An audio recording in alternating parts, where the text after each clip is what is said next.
Looking back at our month of February through Telescope 10, I learned a lot in the last month. A month ago, while I knew I was getting ready to use this telescope and getting all the technical things figured out, I still had a very, very limited experience, pretty much a novice, when it comes to using an alt-azimuth mount and using the telescope that I'm using. I'm using a Celestron 8 HD, so it's an 8-inch tube with about 2,000 millimeters of focal length, so it can really zoom in tight. Look at how we can see the craters of the moon, and then up close views of Jupiter and a nebula. Let's talk about that. So let's start with our first image of Jupiter. This is on the 13th of February. You can see the bands of Jupiter in that stacked image. I was proud of what I was able to accomplish for my first stacked image. I was very excited about that.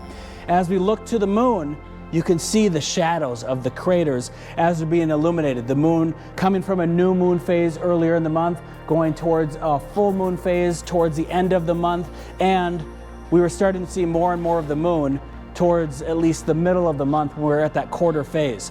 Jupiter was exciting to see because not only could we see the planet and the bands that were really clear, but also Ganymede. Now, the one thing about this with my Astro camera that I have attached to the eyepiece of the scope, you have to work the exposure. Now, when you look through the eyepiece with your eye, you can see the moons, at least the 4 brightest ones around Jupiter, and also you can see the bands of Jupiter at the same time. The eye is a lot more sensitive to limited amounts of light. It can see things a lot easier compared to a camera, which you have to turn the exposure way down. So if I want to get all 4 of the moons in this view, the planet would be white and then the moons would be more illuminated.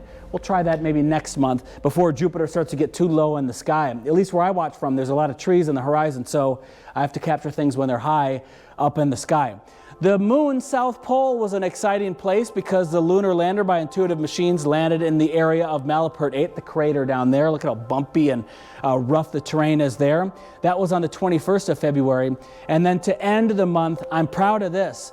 I didn't think I'd capture a nebula at all in the month of February, and here we are looking at the Orion Nebula on the 25th of February. So this nebula is below Orion's belt, the 3 stars that make up the belt, and it's kind of in between, right directly below that, basically, if the Orion constellation was to be straight up. You can see some of the reds here. I didn't know what I was doing at first to capture this, but I'm watching a few online guides trying to figure it out, and hey, you can start to see a nebula there. This is really cool. So more than 100 light years away for that. We'll continue to get more images from space in the month of March. Hopefully we can get clear skies. It's going to be more difficult as we get into summer with more clouds, more thunderstorms, more humidity. So the seeing or the viewing conditions may be more difficult, but stay tuned for more highlights from Telescope 10.